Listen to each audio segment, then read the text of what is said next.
Hello, everyone, and welcome to the start of an exciting webinar series that the People-Centered Accelerator is delighted to be hosting on behalf of one of our partners, a partner which I imagine most people on this call know very well, Energia.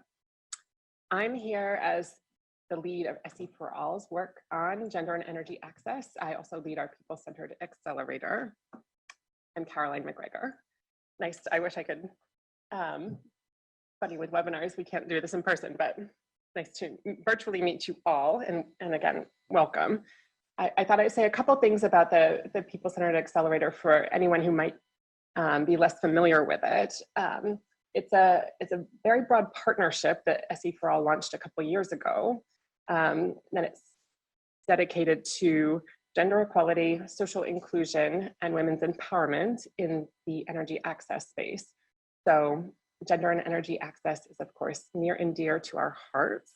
And again, why we're so excited to be hosting this webinar series. So this is the first of 3 that will take place over the course of this month.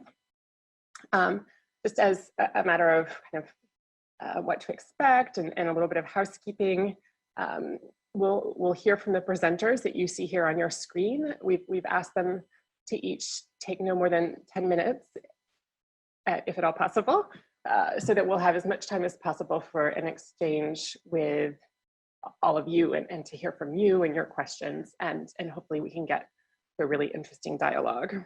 On that front, the best way for you to submit questions to us is through the chat feature, which hopefully you've been able to locate on your Zoom platform. As one technical note, we understand that the bottom gray bar may not be totally visible to everyone. And just to set your minds at ease, what you're missing is just hashtags. So we have a hashtag SDG7Women and hashtag SDG7AllEqual. And we'll be able to send the slides afterward, as well as post a recording for anyone, any colleagues of yours who might not be able to join at this exact time. So without further ado, I'm going to hand the reins over to Anna Maria at Energia, who coordinates the research program there, who's worked very closely with the researchers that we'll be hearing from today and will help walk us through their findings. So Anna Maria, over to you. Well, on behalf of Energia, I would also like to welcome you all to this webinar. We're really glad that we've teamed up with SE for All to organize this series of 3 webinars in which we will present selected findings from the Energia's work on gender, energy, and poverty. And we look forward to discussing the implications of the findings with you, because you're a broad audience of professional experts in the field of energy supply and in reaching development goals. This series of webinars brings together Energia's work on research, practice, and looking for opportunities for policy influencing together with a network of experts. Now, if we go to the next slide. The next slide provides an overview of the 3 webinars that we have organized together with SE for All in this series. Today's webinar, on October 3rd, we're discussing impacts.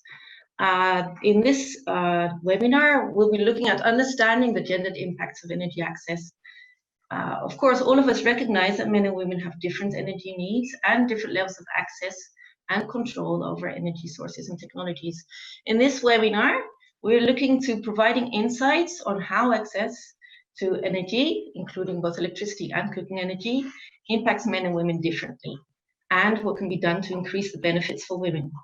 The expert researchers today will highlight how a gender approach can lead to more inclusive outcomes. And after the presentations, we'll open up the question and answer session to you on what this actually means to you. In 2 weeks' time, we have a webinar on productive uses. That will be on the theme of productive uses, looking at how energy can support equality for women in income-generating activities. We realize that modern energy offers a lot of opportunities for income generation for both women and men, but the research finds that energy uses differ and the benefits differ between men and women's enterprises. So we look forward to introducing to you some of the key findings on that theme. The 3rd webinar is on economic empowerment. Economic empowerment, as we interpret it, means involving women in the energy chain and looking at how women can play a role in energy enterprises. Energy has done work both in research and in implementation on expanding energy access in last mile communities.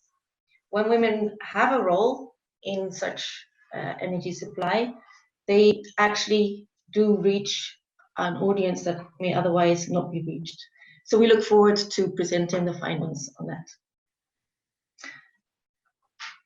Overall, these 3 webinars provide a snapshot of some of the key findings from this large new base of empirical evidence on gender and energy that has been developed over the past years. So if we go to the next slide. Yes, so this gender and energy research program is the basis of a lot of the presentations from the 3 webinars and all of the 3 that we're presenting today. We had a 5-year research project in which a lot of research was done with the objective to provide robust evidence on the interactions between gender, energy, and poverty. And all of this was done to inform policy and practice.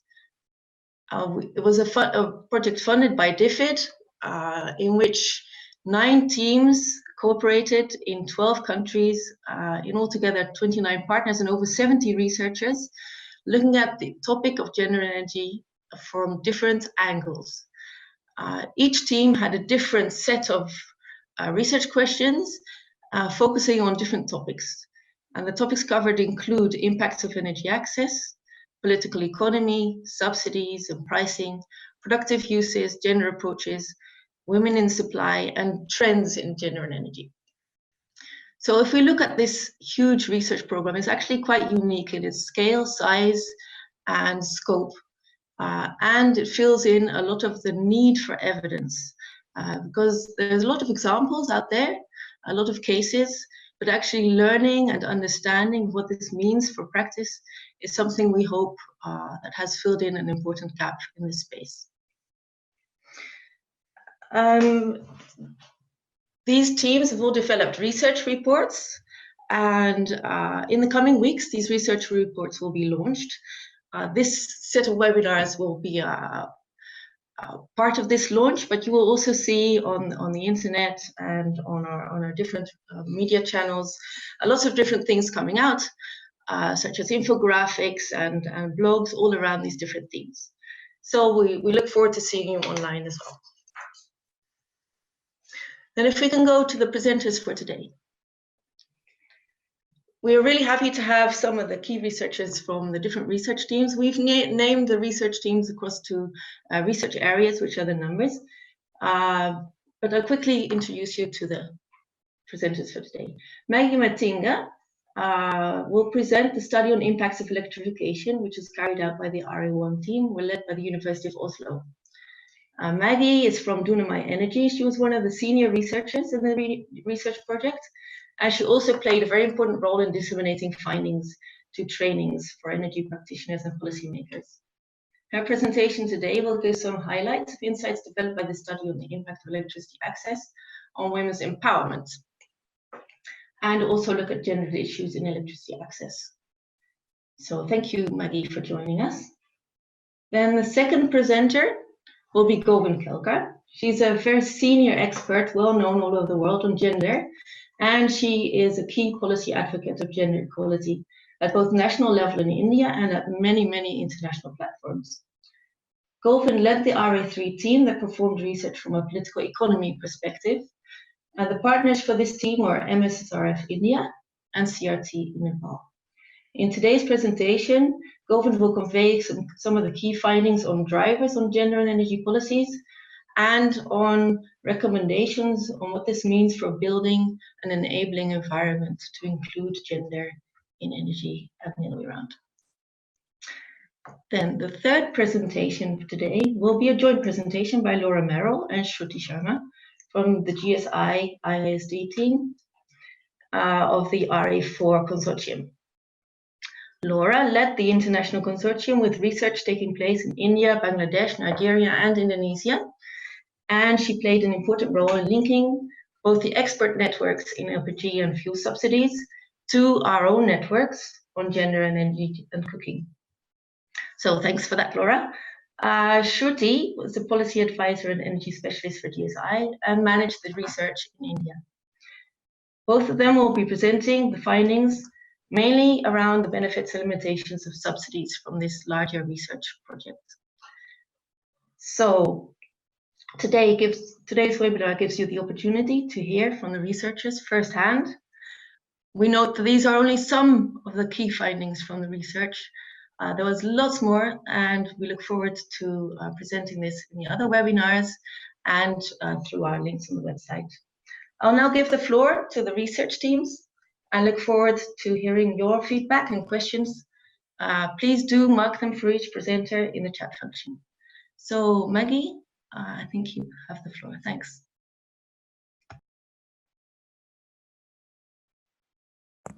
Thank you, everyone. So our research, which was conducted with University of Oslo leading, and in partnership with TERI, a research institution in India, Seacrest, a consultancy in Kenya, and Dunamai, which I'm from in Malawi. We look at the insight on impacts and benefits of electricity access on empowerment. Next slide, please. The question that we wanted to answer was, what are the factors that enhance or restrict women's opportunities and empowerment through electrification?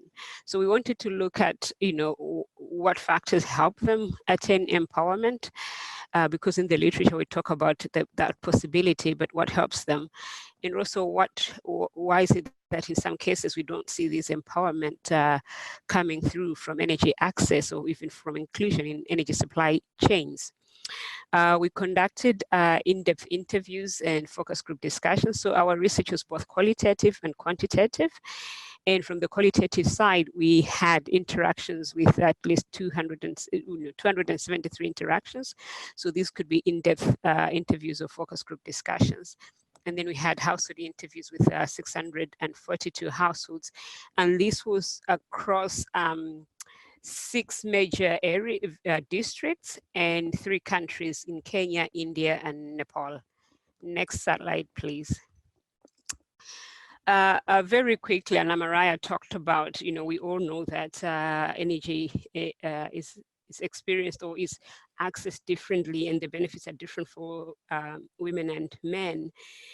And this first slide shows a little bit of that in our findings. When we looked at different forms of access, looking at the tiered framework. So we looked at grid, we looked at solar home systems only, we looked at mini grids or batteries, and we looked also at lanterns and those without access at all.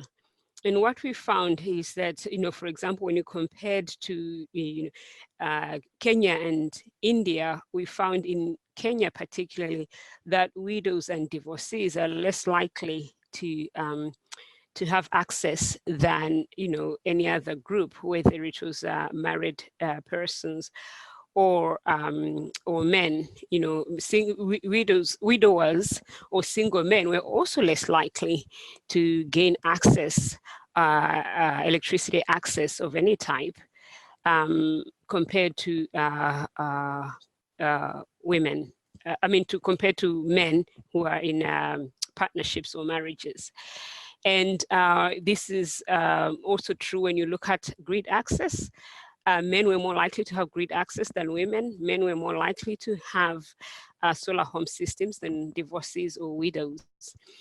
And in India, though, there was a slight difference in that if you look at grid access, there's slightly more divorcees who have it, proportional wise. But also in India, because of the culture where quite a number of young couples live with their parents or parents-in-law, we also saw that those houses tended to have electricity, were more likely to have electricity. And this is part to do with resources, but also the power positions. For example, parents and parents-in-law tend to have tend to be politically powerful within their communities and within their households than, say, divorcees or single women. And in Kenya, of course, divorcees and single women or widows are less powerful and also tend to have less income than men or households where, there's a couple, men and women. Next slide, please. One of the things in terms of, when you have access, one of the starting points to actually use that energy is to have an access point. And this could be lighting, this could be sockets, and this could be appliances. And one of the things we noted, we looked at who makes the decisions on where the access points would be and who makes the decisions on which appliances to get. A curious finding that we found was that in Kenya, for example, men tended to make decisions, but also there was a lot of joint decision making. So women and men would make decisions together. And that, if you just look at that and not go into in-depth into the story, that's good news. They're both making decisions. But actually, when we looked closer, we found that Kenya had the lowest, the kitchens were less likely to have lights than anywhere else, partly because the kitchens tend to be a separate building. But this is a curious finding because the kitchens are where women tend to spend a lot of their time, especially in the evenings, cooking and cleaning, utensils and so on and so forth. So just the fact that women are the ones making decision on access point doesn't necessarily guarantee that their needs will be serviced. There's a lot that goes on behind those decision making that we need to unpack if women are to benefit. And in contrast, if you look at Nepal in terms of decision making, men were more likely to make decisions on access points compared to, say, Kenya. And that might sound like bad news for women, but then if you looked at them, they tended to have rice cookers. They're the one country where electricity really benefited women for cooking, when we compare the three countries that we went to. And this was because of the extensive use of rice cookers. So yes, men are making most of the decisions on access, and women are not making so much, only 10% of the women making decisions, but then they are benefiting by having rice cookers and this saving some of their needs in terms of cooking fuels or cooking needs. Next slide, please. Now going to the impacts, you separated the impacts between supply, involvement in supply and also use of electricity. On the involvement in supply, we found that social empowerment was quite one of the strong things that came out. For example, in Ikisaya in Kenya, where they've got a project where people can go and charge or borrow charged for a fee, charge lanterns or light, or go and access printing facilities. The project tried to involve women in the supply of these services. And at the beginning of the project, women were very reluctant to be interviewed for this and to be participating in this. But once the first women did it, the others saw that, and in the next round, more applied for involvement. So they acted as the role models to empower other women to be engaged. We also saw men talking about, we never thought women could be capable of doing this, and now we have different way of looking at women. And we think that's very important in changing gender relations, when men change their perception of what women can do. And not only men, but also women, they themselves noted, but other men also pointed this out, that once these projects, for example, the Solar Mama project, where women were installing solar panels, people said, well, the women suddenly started speaking in development meetings, not just energy meetings, but development meetings in general. So this is also a benefit that we see as a social empowerment from engagement in the supply chain itself. And there are others that we can talk about later if we have time. But in terms of electricity use, in Nepal, for example, the clinic nurses talked about the fact that women heard more about family planning from television, and they were suddenly interested and could come to the clinic and ask for it. And another sort of, for us, unexpected finding was that because they can use a text message to text the health workers, they could actually ask for these planning methods discreetly, and they could access them without being told no by either husbands or parents-in-laws. Women very much talked about seeing, so for example, they'll talk about seeing women in lab coats or women doing some technical work on television, and they thought, oh, so our daughters can do this. So a change in narratives and a change in the ideas of what women can do and what the future can hold for women just by television. Another aspect was marriage. In India and in Nepal, both areas, there's a lot of arranged marriages.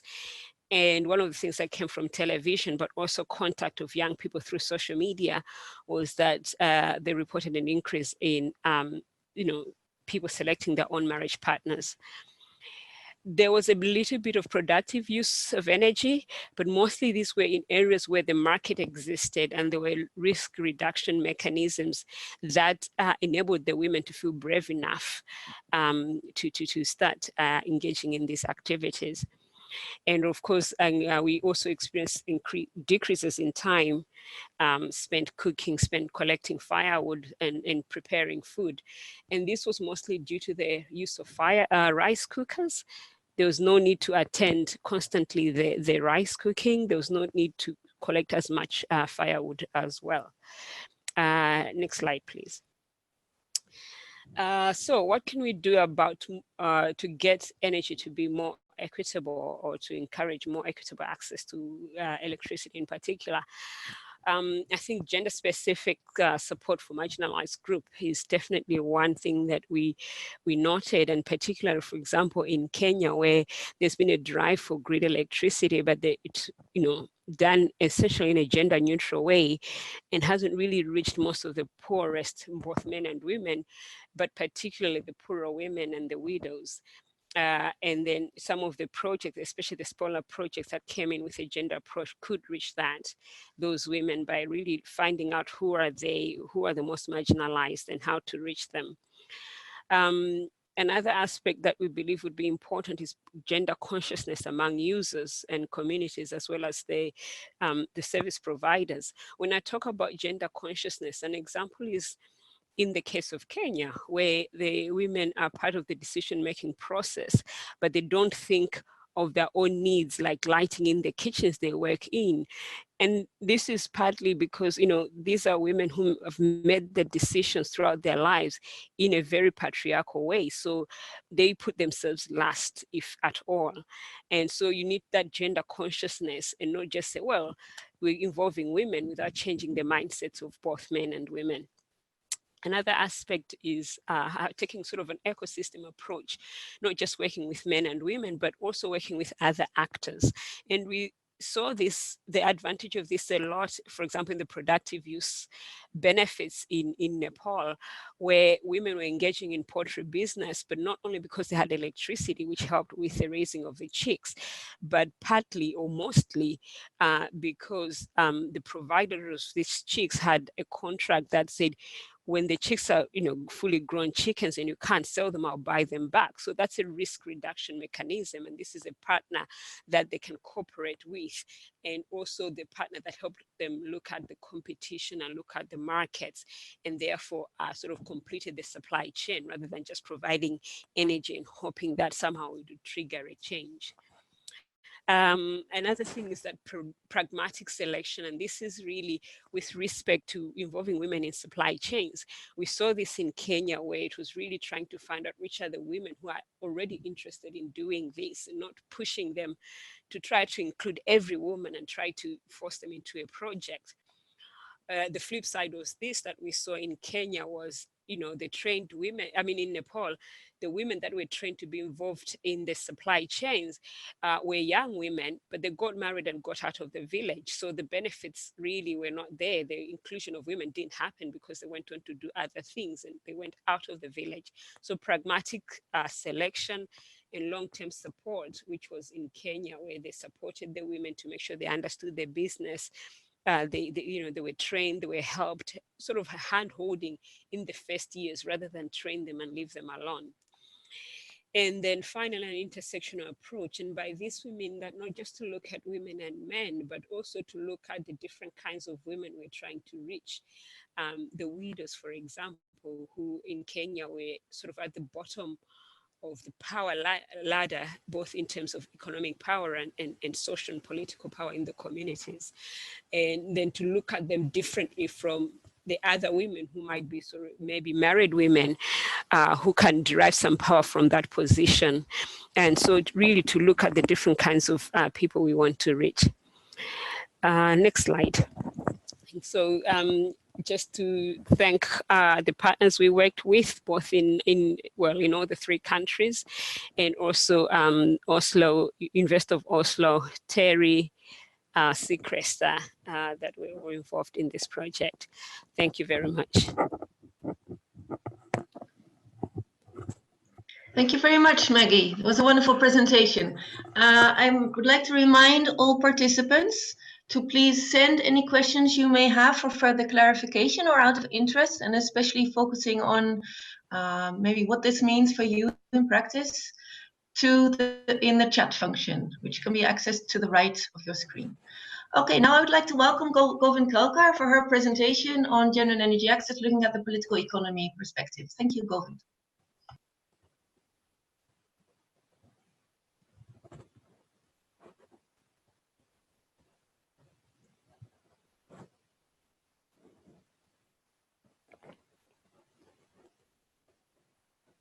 Yeah. Govind, please unmute your mic. I thought it was done from the other end.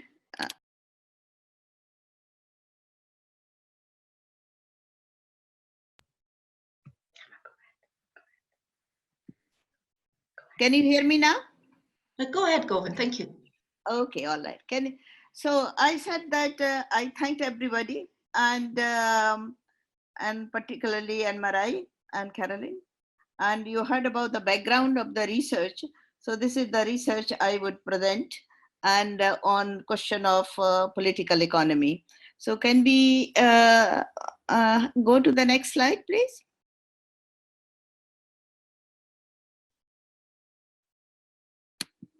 Shukri, next slide, please. Okay. So the research questions and the sites. There were 2 partners. The study was conducted in India and Nepal, and there were 10 rural sites.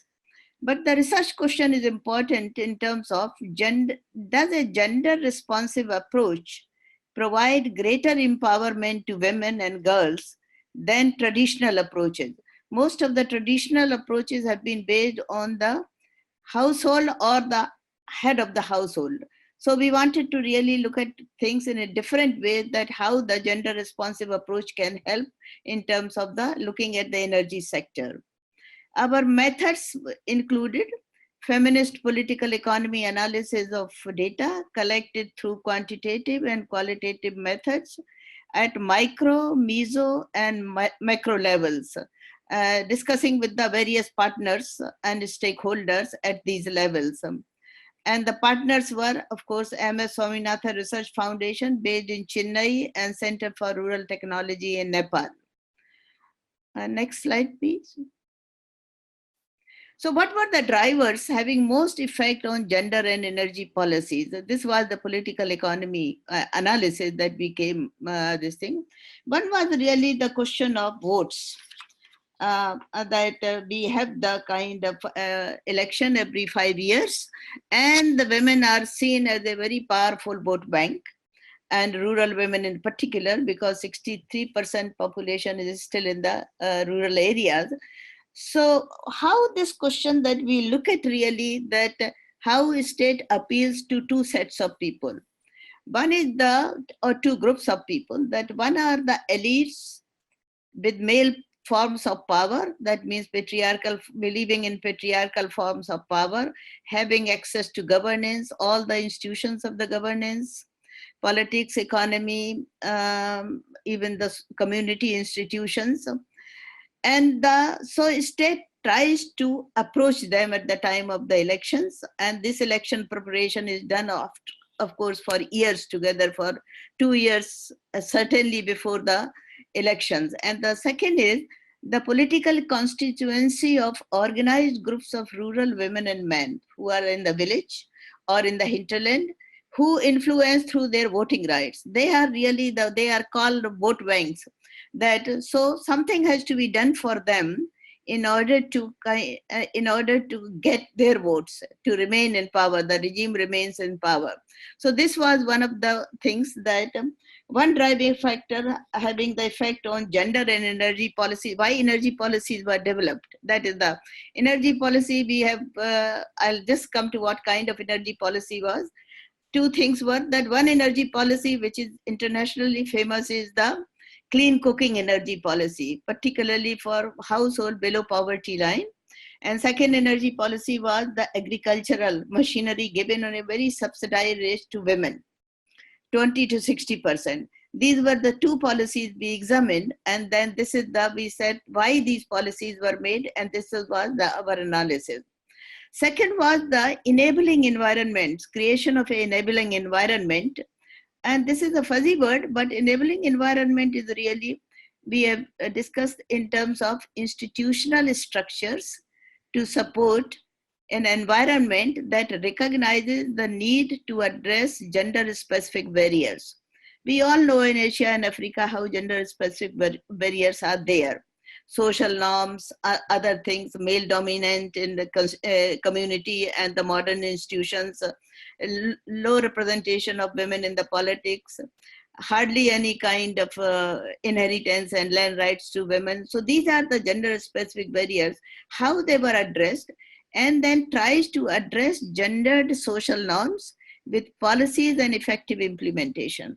So how these policies are made and how their implementation becomes effective.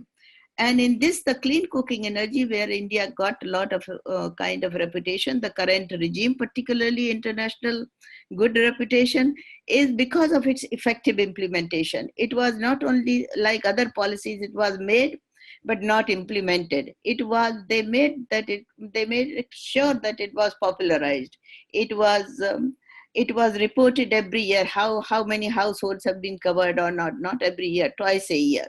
And things became more intense at the time of the election. So then third major thing of the enabling environment is really women as economic agents. When you see women not as only the householders, but you see them as producers, income earners, breadwinners, and not dependent on the head of the household or not subsumed in the household, that they are the dependent kind of thing and man is the breadwinner.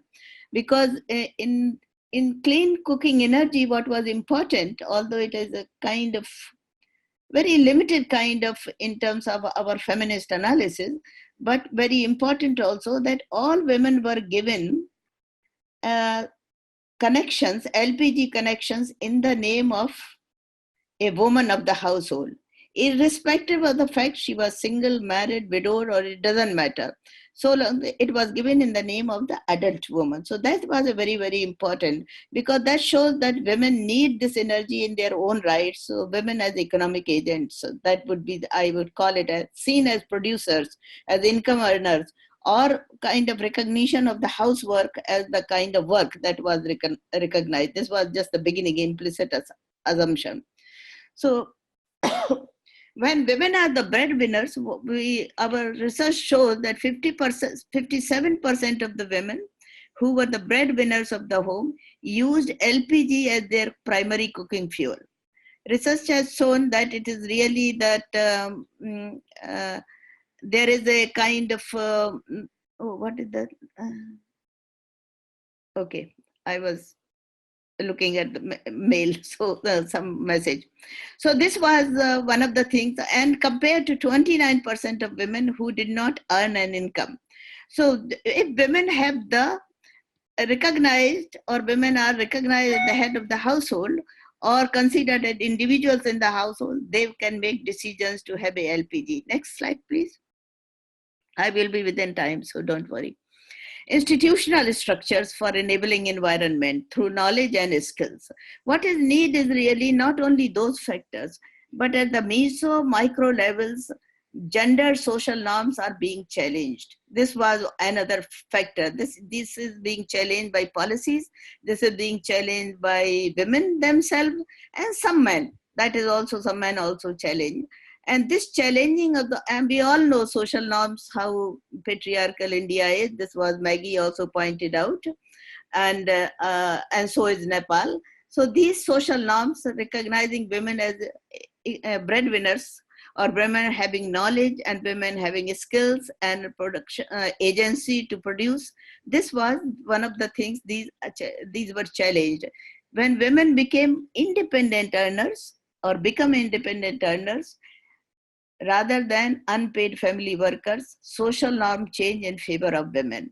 That was one, and I gave one example in the earlier, and that example was about in terms of if they own resources, if they have land in their names, then you see that they are recognized by policy as farmers, and they recognize as the community members, full members. Otherwise, they are treated as somebody's wife, somebody's daughter or sister. So this is very important, and there is a whole kind of campaign is going on that women should have land, agricultural land in their own names, and inheritance rights have been recognized. Social norms also change when women are organized or self-organized in groups, such as self-help groups. You saw the first picture when they were talking. That was the meeting of the picture, which was on the title page. That this was, of course, a meeting of the self-help groups. And there are some other collectives also, some call it the farmers groups of women. And many women come together and challenge social norms, including the marital violence or household violence. And they seem to be stronger and more likely to succeed. A lot of women say this is our new family where we can relate our day-to-day life. So we noticed in this political economy analysis a two-way relationship. That what the study demonstrate that there is a linkage between energy and agency. If women's agency enables them to turn access into use.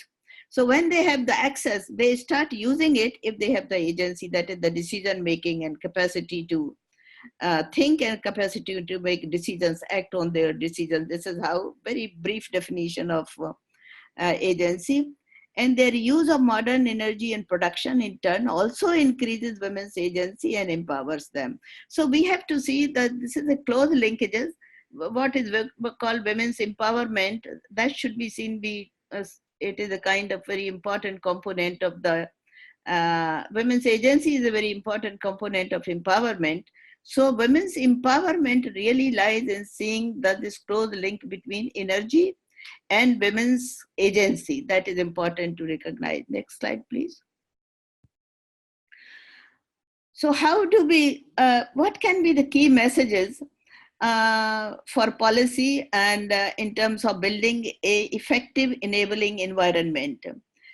One of the important thing is bringing gender responsive change through these methods. One is that, which are ongoing, and we also recommend some unmediated asset ownership. And what are the assets in particular? We highlight the land ownership, house ownership, energy equipment, and new technology. What is how I define that mediated? Not mediated through marriage relationship or the head of the household, which comes with the marriage relationship. So the women has to be recognized as independent individuals or citizens. Delinking of land ownership with the status of farmer so that women have access to government schemes meant for farmers. There are various, these highly subsidized subsidies are there, which you will hear next. And these subsidies do not reach women because they are not recognized as farmers, because they do not own land. They work on agriculture, but they are seen as the housewives of the farmer, or that farmer may be living in cities sometime and entirely agriculture is managed by women. Training and capacity development in new knowledge and financial skills, as well as technology use and operation. It is very important that technology, agricultural technology we saw in particular, which was used by the service centers and other kind of centers by the government, by private actors, but by and large, women were not having access to it. And those who were trained, they were very well, they could operate it. This was both in India and Nepal. So women, if that knowledge is given to them and they can have the access to finance in their names, these things are being done, but not enough. So then probably this is how an environment is enabled for women's agency and empowerment and gender equality. That is the sustainable development goal we are talking about. Two other points are that research evidence shows that valuation of women's work is needed for subsidized LPG programs to result in fuel switching to clean energy. There is very low valuation of women's work. Normally it goes and coupled with the social norm that women don't do anything. They just run the house, and so their work has no value. And that's why in sustainable development, now the effort is being made that housework or reproduction work has to be recognized. So collecting of the fuel wood, running of all this drudgery in the house, that is seen as the kind of, that it is the duty of the women they need to do. There is no valuation, that is not seen as the work.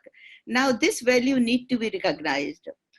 And last is really the attention to women's collectives, both in India and Nepal, whether self-help groups. I already talked about how they are active agent in promoting women's greater use of clean energy for cooking, in LPG in particular, and also electricity. And one of the quote I like to say that one of the meeting that is the photograph, we were sitting with the women who have changed to primarily cooking with the LPG, clean energy, and they said we will never go back to cooking with wood. So this is if these things are done, really that is the environment where the women's agency can be promoted and they can be independent users. Thank you. Thank you very much, Govind. So this is also a good link to the next presentation, which looks specifically into LPG and to choices and influence of gender issues and subsidies on choices for fuels. So Laura and Shruti, go ahead. Thank you. Okay, can you hear me? Hello, can you hear me? Yes, that's fine. Thank you. Okay, great. So just a quick thank you to Anna Maria and everyone at Energia and Hivos for supporting all the different research teams through the process over the last 4 years, because I think it's been important for raising these findings, and thanks to Essie for all for giving everybody the chance to share these findings more, and to some of the peer reviewers who are listening in at the moment. So it's been a long journey, and it's also been very empowering for a lot of people involved in the research at our end as well, who've grown as researchers too from a personal perspective. So it's just to say thank you very much, and also to DFID for funding it to get these findings out.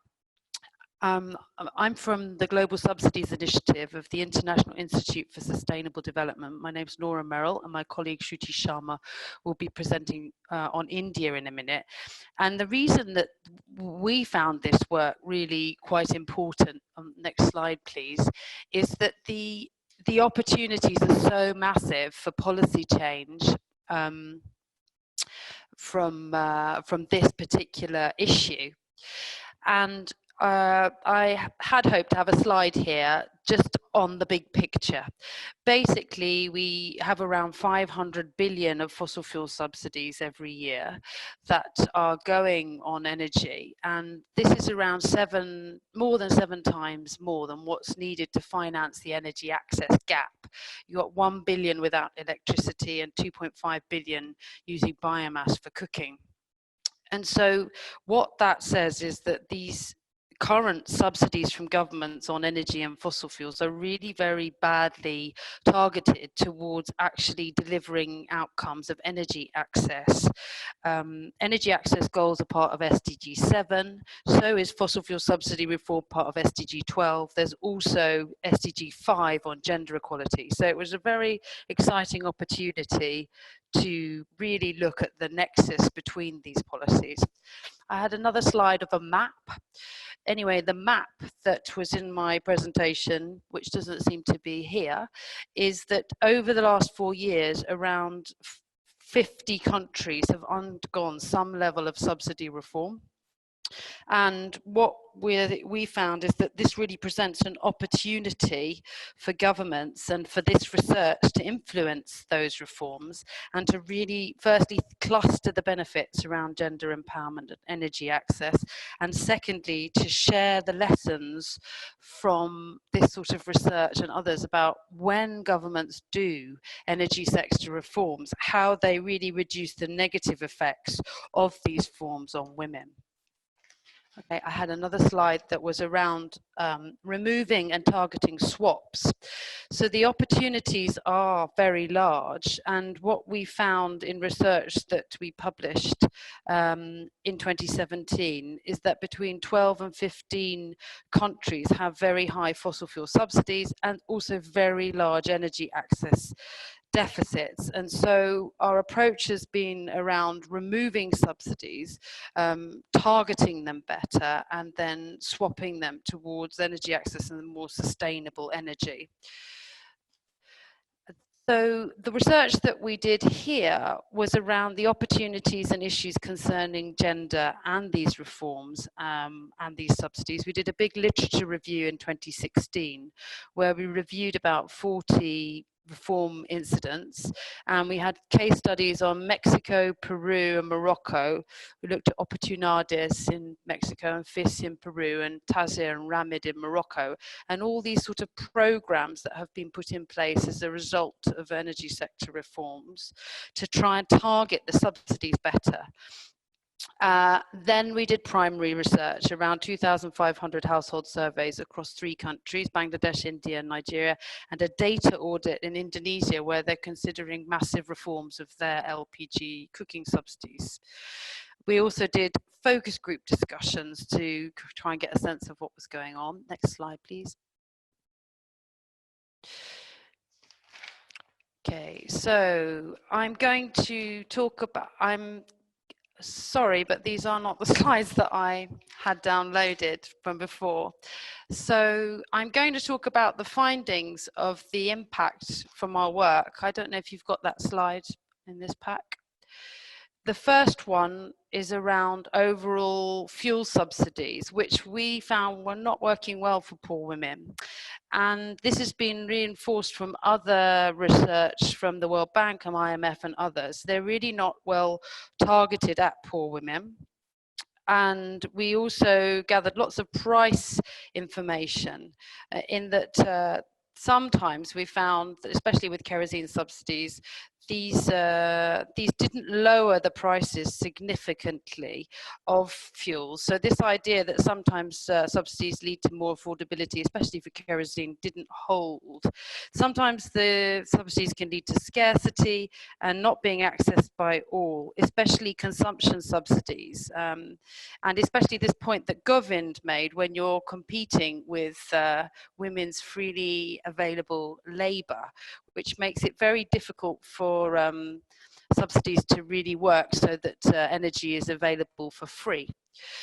Secondly, we found that better targeting is needed and possible, and Shruti will talk about this when she talks about PMUI in India. Thirdly, we found that reforms need to be done very carefully with mitigation measures that protect for the poor and for women.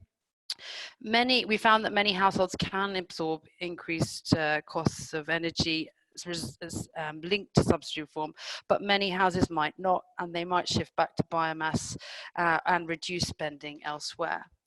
Fourthly, we found that from this research, other factors really matter. It's not just about subsidies for switching between different fuels. Education and awareness matters, culture matters, distribution systems matters, intra-household decision-making and purchasing power matters. And finally, we also, when talking to women about what they want, there were some subsidies that they might prefer over energy subsidies, including health, safety nets, education, business loans. But many women did really want access to electrification. That came out very clearly. And as a recommendation that governments look more carefully at providing technology neutral subsidies on energy, rather that are conditional on outcomes rather than those that are so closely linked to fuels. I won't dwell on this one very much because I had decided that Shruti would look more at this, but basically we did find that cooking is a very gendered role across all of these countries, and many of the women do most of the cooking in the areas surveyed, which means that subsidies to cooking fuels really do have strong gender impacts, and care really needs to be taken with these. So next slide, please.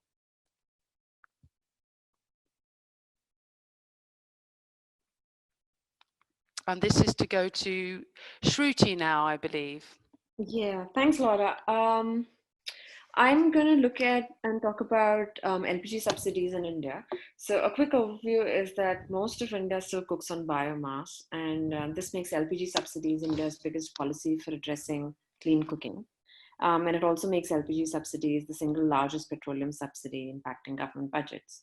Now, currently, India supports both LPG connection and consumption subsidies.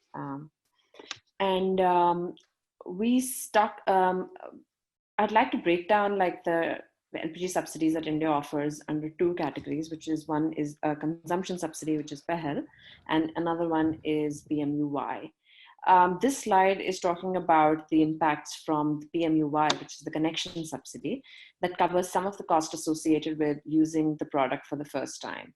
That means that in the end, the consumer receives a one-time fixed amount of 1,600 rupees, which is under PMUY, which covers the cost of security deposit and installation and administrative charges. Eligibility for PMUY is strictly restricted to women from poor households, and the poor are identified through government poverty registries. And because of this stringent targeting, there is limited expenditure on subsidy expenditure on the PMUY subsidy compared to the larger consumption subsidy, which is PEHEL. Now, one of the benefits of stricter targeting is, and specifically targeting to women that this slide is highlighting, is that the need for documentation for registering under PMUY means that there may be spillover benefits for women, likely to be access to financial services like bank accounts and mobile phones. Next slide, please. One of the things that we found from our survey work is that in spite of the extensive LPG subsidies offered by India, LPG subsidies only tend to work for women who can access the subsidy. So in our survey work, we found that 50% of the households from our sample did not use LPG in their energy mix. So the benefits from LPG usage that which sort of convert to time savings for women and reduce drudgery are not available to women who don't use LPG.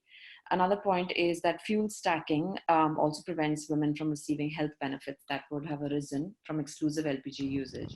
So the pie chart over here gives an idea of how monthly cooking fuel consumption is spread across different fuels, with most of the cooking fuel coming from fuel wood. Next slide, please.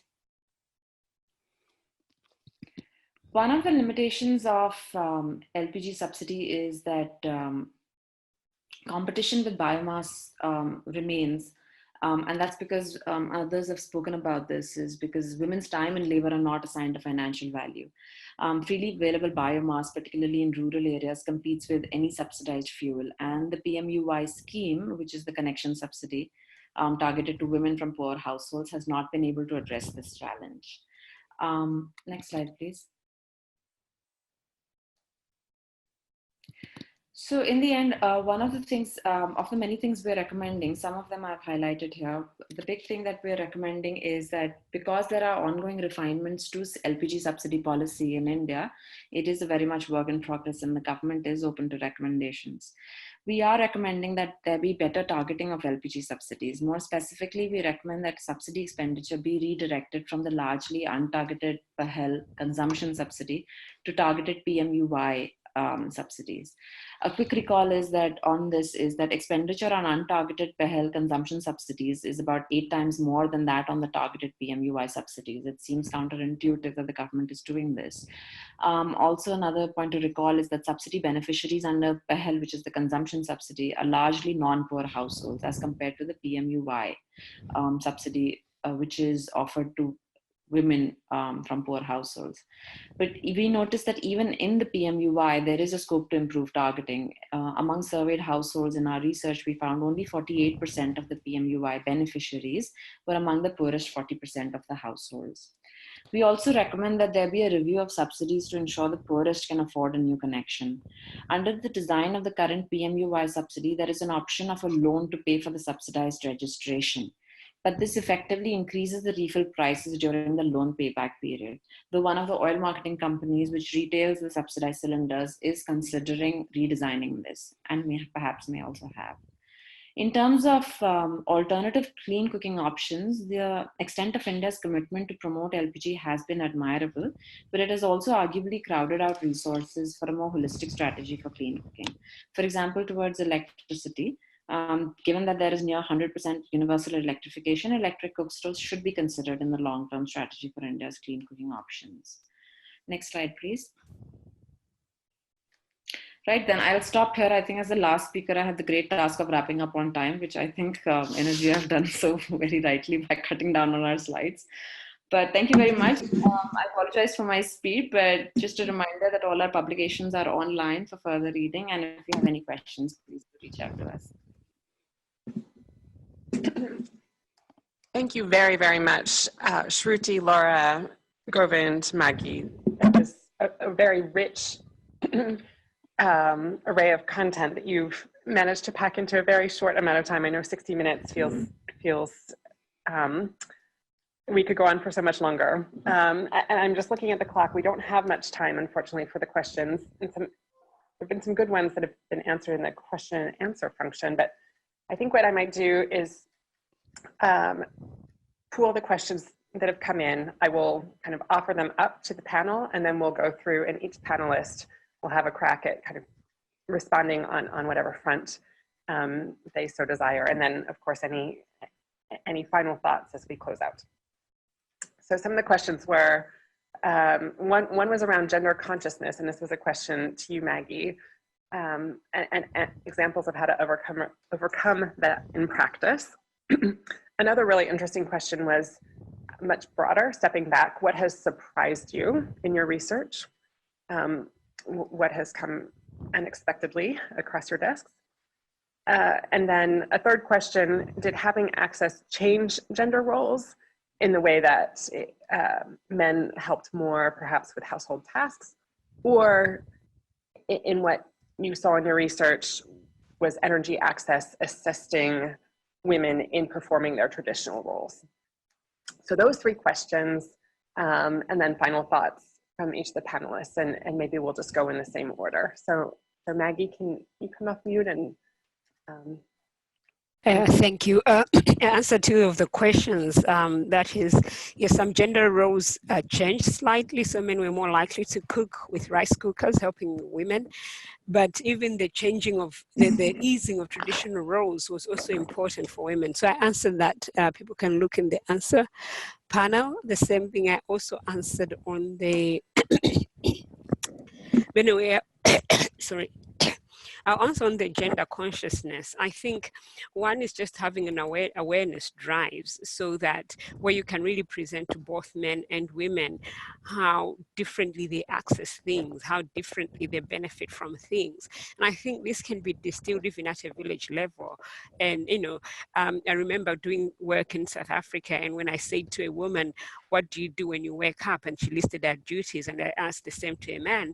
Most of the men were shocked at how in quotes, little they did, and that already started bringing awareness. So I think just bringing the information to them and the schedule in the way some other awareness campaigns, like maybe HIV campaigns, have been done, is very important. And the other important aspect is, of course, including women in supply chains. We've seen this over and over. In Afghanistan, for example, when one of our colleagues worked, but also in Kenya, where when women work in these supply chains, men and women suddenly change their consciousness about what women can do. And that helps. An important aspect when you're involving women in the supply chains is to make sure that pragmatic selection I was talking about, so that they don't fail. Because once the project fails, then people will say, well, we knew women cannot do this. So to actually make sure they have the right support, you're choosing the in quotes, the right women to involve with. Something as simple as the protective wear they wear. So in India, for example, women that were trained to climb the poles and connect suddenly stopped because traditionally they wear saris, and the overalls that were given were not in line to what they expected to wear. So actually changing the workplace, changing the work habits. Women wanted to be home with their children, which is reasonable expectation, or to be married, which is a reasonable expectation, but removing some of the barriers and coming to them rather than getting them to you. So in other words, the workplace or the programs have to change for women rather than expecting women to change for them, because, they have all these other social expectations on them. So that would be part of the gender awareness. Other two questions I've answered in text, which should explain clearly. Thank you so much, Maggie. Govind, just a minute or two on your thoughts.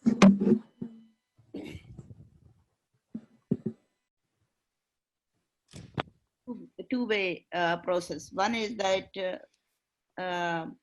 aware institute policies for change, because you can institute policies that seem to be addressing the social norms.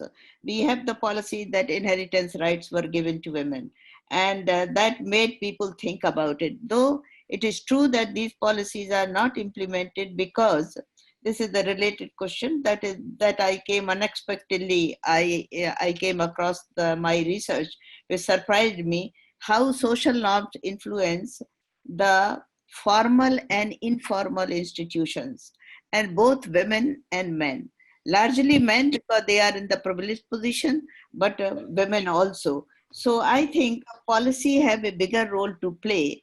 For example, there was no resistance when the LPG connections were made in the name of women. Nobody came and said they should be given to the head of the household. It is the policy makers themselves are very much influenced also by these social norms. So social norm was very unexpected in the research. And how change in gender roles, when gender roles can come about, when financial incentives are there along with the subsidies. We have seen in case of land transfers that government has introduced, which is related to be examined in this research, and it came about the 2% stamp reduction duty if the land is in the name of women. So if the family or the man transfers land in the exclusive name of women, he has to pay 2%, 2 to 5%, depending from state to state, less transferable duties. Transfer duty, stamp duty we call it. And as a result, there have been lot of transfers in the woman's name. The land is being transferred, which they did not have. So probably subsidies and by itself do not really talk about gender awareness, does not talk about, they certainly help. But all these things have to come about with the financial incentives by the government. Thank you. Wonderful. Over to you, Lara and Shruti. So I just have just to say one on the question around unexpected findings. I think people assume that one of the big unexpected findings, people assume that if you put subsidies to fuels, you will reduce the price in the marketplace. And what we found in Bangladesh and also a bit in Nigeria with kerosene was that it did the opposite. It actually gave people the chance to sort of filter off through middlemen and increase the price. So there were price premiums. And even when there were reforms, they weren't passed through to the consumer, so they didn't actually feel the benefit of reduced prices. So particularly with kerosene subsidies that are really also, kerosene is not good for people's health either, and indoor air pollution, these are really not working well at all. So that was really a big surprise because it's assumed they lower the costs. Another surprise was that, and maybe Shruti can add a bit to this, is that men seem to sort of take up cooking a bit more with LPG. I mean, probably because, you know, all the biomass and cleaning and everything, cooking on wood is considered quite a dirty task, and maybe men, you know, want to get more involved with cooking if it's cleaner. So that was interesting. And then the thing that I found really shocking, really, and interesting from this work is the lack of targeting of these huge energy subsidies. I mean, PMUI is a real start from India to try and direct these subsidies straight into women's bank accounts, and it's admirable. But our research found that even within that targeted effort, there's still scope for getting it to poor families, and many people are still not receiving this subsidy because they're not cooking on LPG, so they're not getting the benefits of this subsidy. So I think that, you know, it's just how these subsidies are working, really questioning that and seeing how they could be better focused on women and on outcomes for energy access. Thank you, Laura. Anna Maria, any closing thoughts from you?